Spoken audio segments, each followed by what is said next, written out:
ముందే భర్తల్ని చంపేశారు కాబట్టి ఆ మిషన్కి ఆ పేరు పెట్టారు ఆపరేషన్ సింధూర్ అని. ఆపరేషన్ సింధూర్లో ఒక్కొక్కడిని తాట తీసి వదిలిపెట్టారు అన్నమాట, మామూలుగా కాదు. అసలు ఉగ్రవాదులకు ఉచ్చపడిపోయిందన్నమాట. టార్గెట్ చేసి శాటిలైట్ విజువల్ని టార్గెట్ చేసి మరి అక్కడ అటాకులు చేసి మొత్తం అందరూ కూడా చిన్న భిన్నం చేశారు. నిజంగా ఆపరేషన్ సింధూర్ ఇప్పుడున్న పరిస్థితుల్లో మనందరికి కూడా విముక్తి అని చెప్పొచ్చు.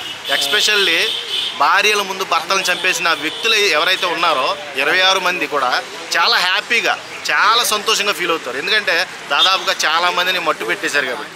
నీకు ఇంకా కొంతమంది ఉగ్రవాదు మన పిఓకే కూడా ఆక్రమిత కాశ్మీర్ ఉంది కదా, దాన్ని కూడా మనం ఓన్ చేసుకునే టైం కూడా మనకు వచ్చేసింది. ఇక వెనక్కి తగ్గేది లేదని మోడీ వ్యూహం అయితే చాలా గొప్పగా ఉంది. నిజంగా పాకిస్తానీలు అయితే గజగజ వణుకుపోతున్నారు. న్యూస్ రిపోర్టర్ కూడా చూసుకుంటే మనం ఏడుస్తుంది, ఎందుకు మా మీద అటాక్లు వద్దు, మీ దేశంతో మేము అంటే పోటీ పడలేము, మాకంత టెక్నాలజీ లేదు, డీజిల్ కొట్టించుకుంటాకే మాకు డబ్బులు లేవు, ప్లీజ్ మమ్మల్ని వదిలేయండి అని ఆ రిపోర్టర్ ఏడుస్తుంటే నిజంగా చాలా అంటే ఇన్నోసెంట్ పీపుల్ కూడా ఉన్నారు. అంటే ప్రతి చోట కూడా ఇన్నోసెంట్ పీపుల్ అనుకుంటున్నారా లేకపోతే ఉగ్రవాదులకు సపోర్ట్ చేస్తున్నారు అనుకుంటున్నారా? ఒక రకంగా సపోర్ట్ చేస్తున్నారు. ఎందుకంటే మనం ఇన్నోసెంట్ పీపుల్ని అలా మీడియా ముందు కొంతమందినే చూస్తాం, చాలా మంది కూడా ఉగ్రవాదుల్ని ప్రోత్సహించే వాళ్ళు ఎక్కువ ఉంటారు. అందుకే నీకు పాకిస్తాన్ టెర్రర్ దేశంగా గుర్తిస్తారు ప్రతి కంట్రీ కూడా. ఏజ్ తగ్గకుండా ఎందుకన్నా ఈ టెర్రరిస్టులతో అంతా వేసేస్తే అయిపోద్ది కదా. అంటే అంతా వేసేస్తామంటే నేను చెప్తున్నాను కదా, ఇప్పుడు మన ఆలోచిస్తే కాశ్మీర్లోనే వాళ్ళకి సపోర్ట్ చేసే వాళ్ళు చాలామంది ఉంటారు. అక్కడ ఆ చుట్టుపక్కల గ్రామాల్లోనే చాలామంది ఎదురుదాడులు చేస్తారు మనం వాళ్ళ మిషన్ మీద. ఇప్పుడు ఆపరేషన్ సింధూర్ అనే మిషన్ ప్రారంభించినప్పుడు వ్యతిరేకత అక్కడ కూడా ఎదురవుద్ది. అయినంత మాత్రాన మన ప్రజల్ని మనం చంపుకోలేం కదా, వాళ్ళకి ఏదో మద్దతుగా సపోర్ట్గా ఉంటారు. కానీ వీళ్ళు ఉగ్రవాదులు కాదని మనం గుర్తిస్తున్నాం వాళ్ళని. అలాగే వాళ్ళ కంట్రీస్లో కూడా వ్యతిరేకత అనేది మొదలైంది ఆల్రెడీ మన ఉగ్రవాదుల సమ్మిట్లో అందరూ కూడా భారతదేశం మన మీద ఇలాగ అటాక్ జరుగుతుంది కదా, మీరు సపోర్ట్ చేస్తారంటే ఎవరు కూడా సపోర్టింగ్గా నిలబడలేదు, ఒక్క హ్యాండ్ కూడా రేజ్ చేయాలి. అంటే దాన్ని బట్టి మీరు అర్థం చేసుకుని వ్యతిరేకత అనేది వాళ్ళ దేశంలోనే పెరిగిపోయింది. వీళ్ళకి ఆల్రెడీ మనం ఎలా అటాక్ చేస్తున్నామంటే ఒక సీజ్ ఫైర్ వేసి నీళ్లు నాపేసాం, రేపొద్దున తాగడానికి నీళ్ళు ఉండవు, వాళ్ళు పండించుకోవడానికి నీళ్ళు ఉండవు, రేపొద్దున వాళ్ళు పడే బాధలు ఎలా ఉంటాయంటే అరే భారతదేశంతో యుద్ధమే కాదు, భారతదేశంతో పెట్టుకుంటే కనీసం గుర్తుపడుకోవడానికి నీళ్ళు కూడా ఉండవు అనే పరిస్థితి వాళ్ళకి ఆల్రెడీ తెలిసిపోయింది, ఆల్రెడీ అనుభవిస్తున్నారు.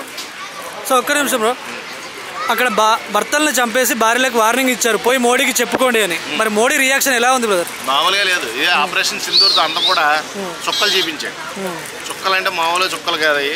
ఆపరేషన్ సింధూర్ అంటేనే అందరికి దడ పుట్టిందన్నమాట. అంటే ఆపరేషన్ సింధూర్ మీనింగ్ అంటే చెప్పాను కదా, ఆడపడుచుల ముందు భర్తలను చంపేశారు కదా, ఈ ఆపరేషన్ సింధూర్ అనే మీనింగ్లెస్గా ఆ పేరు పెట్టాడు మోడీ. అది కూడా చాలా వండర్ఫుల్గా వర్కౌట్ అయినందుకు చాలా హ్యాపీగా ఫీల్ అవుతున్నాను. ఎందుకంటే ఒక్కొక్కడు పడిపోయిందని చెప్పాలి. ఒక రకంగా పాకిస్తాన్ వాళ్ళు గజగజ వణుకుపోతున్నారు. ఇప్పుడు వాళ్ళ యుద్ధ ట్యాంకర్స్ అవన్నీ తెచ్చేసుకున్నారో బోర్డర్కి, ఎప్పుడు వీళ్ళు ఎదురు కాల్పులు చేస్తారని భయంగా బిక్కుమంటూ ఉన్నారు, ప్రాణాలు అరచేతిలో పెట్టుకొని. వాళ్ళ ఆర్మీ వాళ్ళు కూడా చాలామంది వెళ్ళిపోయారు అన్నమాట. అంటే వద్దు రిజైన్ చేసి వెళ్ళిపోయారు. అంటే వాళ్ళలో భయం ఏ లెవెల్లో ఉందో మీరు అర్థం చేసుకోవచ్చు. That is power of Modi. మరి మోడీనే చంపేస్తామని చెప్పి ఒక లెటర్ వైరల్ అవుతుంది, వాళ్ళకి అంత ఉంది అనుకోవచ్చా? అప్పుడు అసలు మోడీయే ఇంతమందిని ఆల్రెడీ వేసేసినప్పుడు మోడీని ఏడతాం అనేది చాలా జోక్. అది జోక్ ఆఫ్ ది డే. మోడీని థ్రెట్ చేయాలంటే ముందు భారత్లోకి ఎంటర్ అవ్వాలి.